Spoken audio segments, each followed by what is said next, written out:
Hallo Leute, ich bin Herr Müller, euer Lehrer von Schulwissen to go und heute schauen wir uns ein spannendes und wichtiges Kapitel der deutschen Geschichte an, die Ruhrbesetzung von 1923. Los geht's!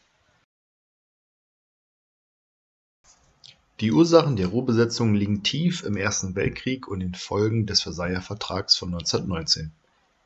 Dieser Vertrag legte Deutschland als Hauptschuldigen für den Krieg fest und verpflichtete das Land, hohe Reparationszahlungen an die Sieger zu leisten.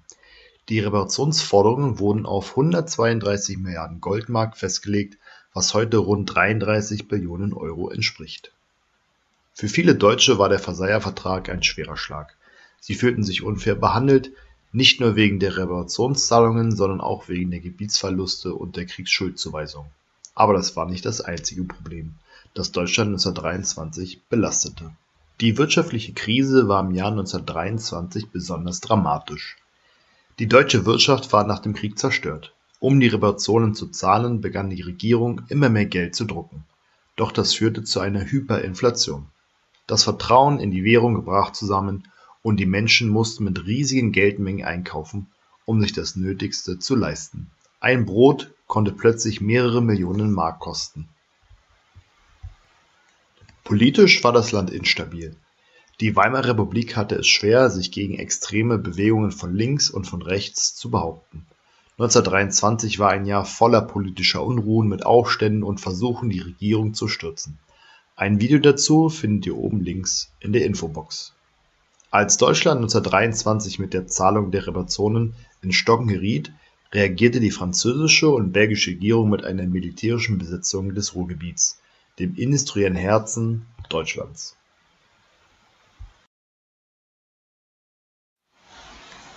Am 11. Januar 1923 marschierten etwa 60.000 französische und belgische Soldaten in das Ruhrgebiet ein. Das Ruhrgebiet war entscheidend für die deutsche Wirtschaft. Es war die Region mit den größten Kohlevorkommen und den wichtigsten Stahlwerken.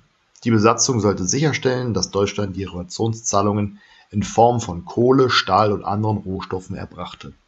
Die deutsche Regierung unter Reichskanzler Wilhelm Kuno rief zum passiven Widerstand auf.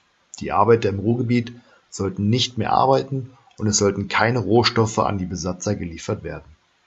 Einige Arbeiter begannen mit Sabotageaktionen und zerstörten Maschinen in den Fabriken, blockierten Eisenbahngleise oder sprengten Kohlebergwerke. Einige der Besatzer reagierten brutal, setzten Truppen ein, um die Ordnung wiederherzustellen und verhafteten Tausende von Arbeitern.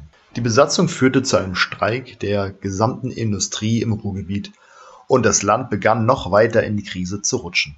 Gleichzeitig druckte die deutsche Regierung immer mehr Geld, um den Widerstand finanzieren zu können, was die Hyperinflation noch weiter anheizte. Es war ein wirtschaftlicher und politischer Teufelskreis, der das Land immer weiter in den Abgrund trieb.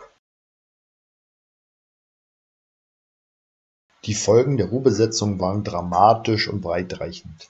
Die direkte Folge war eine noch stärkere Hyperinflation, die das Land weiter in den Ruin stürzte.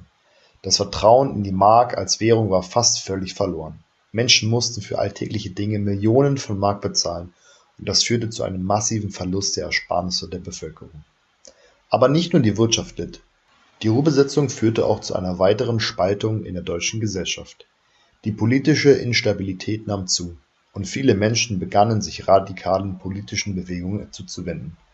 Die Weimarer Republik schien in der Krise zu versinken und die extremen Parteien sowohl von links als auch von rechts gewannen zunehmend an Einfluss. Angesichts der massiven Wirtschafts- und Ernährungsprobleme sowie der rasenden Hyperinflation gab die Reichsregierung unter dem neuen Reichskanzler Gustav Stresemann den passiven Widerstand im September 1923 auf. Die französischen Truppen zogen schließlich 1924 ab und Deutschland stimmte der neuen Regelung für die Reparationszahlungen zu. Und das Ruhrgebiet wurde wieder vollständig von deutschen Truppen kontrolliert. Die Ruhrbesetzung hatte die deutsche Wirtschaft stark belastet und das Vertrauen in die Weimarer Republik weiter zerstört.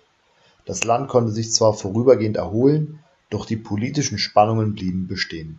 Die Folgen der Ruhrbesetzung prägten die gesamte Weimarer Republik bis zu ihrem endgültigen Untergang in den 1930er Jahren. Die Ruhrbesetzung von 1923 war ein Wendepunkt in der Geschichte der Weimarer Republik. Sie zeigte die tiefe wirtschaftliche und politische Krise des Landes und verstärkte die Unzufriedenheit der Bevölkerung mit der Regierung. Doch sie hatte auch langfristige Auswirkungen auf die internationale Politik, da sie das fragile Gleichgewicht nach dem Ersten Weltkrieg weiter destabilisierte.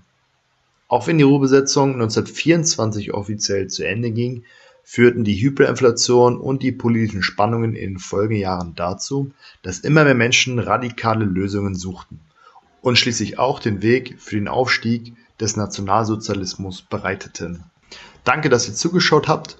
Wenn ihr mehr über die Folgen des Versailler Vertrags oder die Geschichte der Weimarer Republik erfahren wollt, schaut euch meine anderen Videos an, abonniert gerne den Kanal, um keine Videos über die Geschichte und Politik zu verpassen.